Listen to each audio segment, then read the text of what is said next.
जय हिंद, नमस्कार। मैं अनिल कुमार फिर आपका स्वागत करता हूं अपने हिंदी यूट्यूब चैनल में। तो मैं आज बात करूंगा कि अफवाह उड़ रही है न्यूज़ चैनलों में है या यूट्यूब में है, क्या पैट सेंटर जो बनाए गए इतने दूर क्या वो कैंसिल होंगे। मैं आपको ये बता देता हूँ पैट कैंसिल नहीं होने वाले हैं। लेकिन क्या ये सरकार की गलती है या आयोग की गलती है कि पैट के सेंटर इतने दूर भेजे? 200 किलोमीटर, 300 किलोमीटर ज़िले की डिस्ट्रिक्ट की सीमा से दो दो ज़िले बाहर कर दिया है।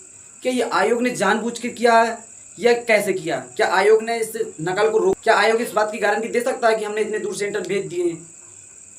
क्या मैं आयोग से यही पूछना चाहता हूँ, क्या आयोग इतनी गारंटी दे सकता है कि ये सेंटर जो आपने इतने दूर बनाए हुए हैं, लड़कों को इतनी परेशानी हो रही है? कई लड़कों से जैसे फ़ोन आते हैं, कई से हमारी बात होती है, हमारे मित्र सबसे बात होती है, यार कैसे जाएंगे, कैसे नहीं जाएंगे 200-400 किलोमीटर दूर जाना। और तो और बात, लड़कियों का सेंटर आपने इतने दूर भेज दिया। अरे लड़कियों तो कम से कम गृह जनपद में भेजते हैं, आप कहते हैं बेटी बचाओ बेटी पढ़ाओ, तो आपने इतने दूर सेंटर भेज दिया। उनको बेचारी गाँव से बिलोंग करते हैं। पैट का कोई एग्ज़ाम कौन देता है? गरीब मजदूर किसान की बेटियां देती हैं, बेटे देते हैं। आप उन्हीं से खिलवाड़ क्यों कर रही हैं? मैं सरकार से और आयोग में बैठे निठल्ले अधिकारी बाबू लोग हैं जो वहाँ अपने आयोग में बैठे बैठे बस जूस पिया, गन्ने का जूस पिया, बस बैठे बैठे अय्यासी कर रहे हैं। तुम उनसे पूछना चाहें इतने दूर भेजने का मकसद क्या है? कौन देता है? पैट का एग्ज़ाम एक मजदूर गरीब किसान का बेटा या बेटियां देती हैं। तो फिर आप पैट का एग्ज़ाम ले रही हैं, ये गारंटी नहीं कि आप आप नौकरी दे देंगे। कोई गारंटी नहीं कि आप पैट के एग्ज़ाम की नौकरी मिल जाएगी। आपने पैट करवाया था 2021 वाला, क्या आपने उसमें क्या किया? उसमें कोई भर्ती फाइनल हो पाई? नहीं हो पाई। आपने एक भर्ती दी, मात्र लेखपाल की दी। उसी में आप पैसे ऑनलाइन के, ये ऑनलाइन के, वो ऑनलाइन के लूटते हैं। किससे लूटते हैं? किसान मजदूरों से लूटते हैं, मजदूरों किसानों से लूटते हैं, जो बेरोजगार लड़कों के साथ खिलवाड़ कर रहे हैं। ये सबसे बड़ी समस्या है सरकार की। अब कोई लड़का है जैसे 200-400 किलोमीटर दूर जाएगा, रेंज करके जाएगा, अब वो पैसे कितने उसके खर्च होंगे? कम से कम 1000, 2000, 3000 रुपये एक लड़के के खर्च होते हैं। वो जाएगा एक दिन इतने दूर जाएगा, वहाँ कमरा लेगा, रूम लेगा, कहीं पे होटल में रहेगा, खाना खाएगा, कम से कम 1000, 2000 रुपये कम से कम खर्च होगा। और रही बात लड़कियों की, आप कहते हैं बेटी बचाओ बेटी पढ़ाओ, आपने तो बेटी कहाँ आपने नारा कर दिया? आपने सेंटर दे दिया 400 किलोमीटर, 200 किलोमीटर दूर। अब वो एक लड़की के साथ कोई एक गार्जियन जाएगा उनका। शहरों की लड़कियां तो चल भले चले जाती हैं, चलो कि वो इतनी सक्षम हो गई हैं हमारे की चली जाएंगी, लेकिन गांव की लड़कियां अभी इतनी सक्षम नहीं है कि वो अकेले जा सकें, और कोई माँ बाप अकेले नहीं जाने दे सकता। उनके साथ एक जाएगा, कोई साथ जाएगा, तो आप उनका खर्च जोड़िए कितना हो जाएगा? 2 लोग जाएंगे, कितना खर्चा हो जाएगा? तो मैं सरकार से यही पूछना चाहता हूँ, ये आयोग की गलती है या सरकार की गलती है? कि आयोग निठल्ला बैठा हुआ है वहाँ, ये बाबू चपरासी क्या करते हैं वहाँ बैठे बैठे?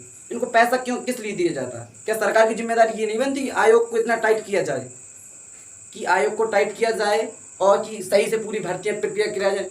मैं ये समझ नहीं पा रहा हूँ कि जो सारी नकल होती है यूपी में ही क्यों होती है। आप देख लीजिए, कोई बता दिए भर्ती जो निष्पक्ष हुई हो। टीचर की भर्ती ले लीजिए, एसआई की भर्ती ले लीजिए, लेखपाल की भर्ती लीजिए।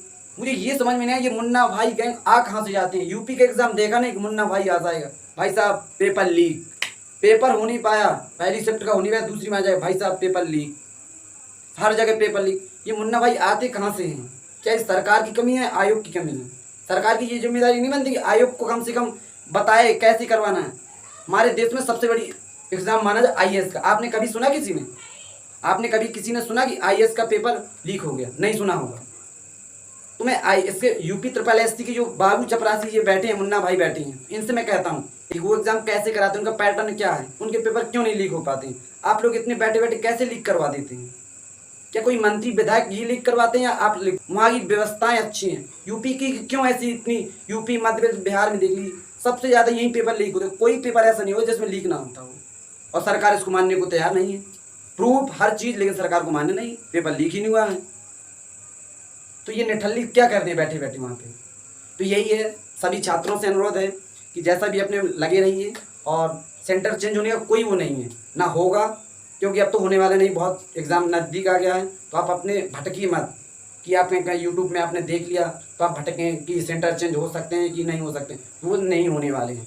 अनुरोध करता हूँ, यदि मेरे वीडियो के माध्यम से यदि सरकार तक आवाज़ पहुँचे, कहीं तक भी जाए, मैं सबसे अनुरोध करता हूँ इस वीडियो को शेयर करें और आगे बढ़ाएं, ताकि ये जानकारियाँ जो ये मीडिया कुछ नहीं दिखाने वाला, सिर्फ हमें ये चीज़ें ऐसी करनी होंगी तब हम आगे बढ़ सकते हैं, वरना कुछ नहीं होने वाला इसमें। ये तो रोजगार की बात तो करने वाली नहीं है। उसने पैट एग्जाम करवा लिया, इसके बाद उसको वैकेंसी देनी नहीं है, बस उन्होंने कहा 10 लड़का इसमें उधा है कि चलो पैट के एग्जाम में पैट, क्या गारंटी कि पैट के बाद नौकरी देंगे? कोई गारंटी है सरकार के पास? नहीं है गारंटी। पैट एग्जाम ये हर राज्य में लगा दिया पैट एग्ज़ाम, बस लड़का उसी में लगा, पैट का एग्ज़ाम है, पैट का एग्ज़ाम है। आप पैट का एग्ज़ाम करवा रहे हैं, 1 साल हो गया, 2 साल हो गया, लड़का उसी में लगा, पैट पैट पैट, वैकेंसी आप आनी नहीं, तो पैट का मतलब क्या है?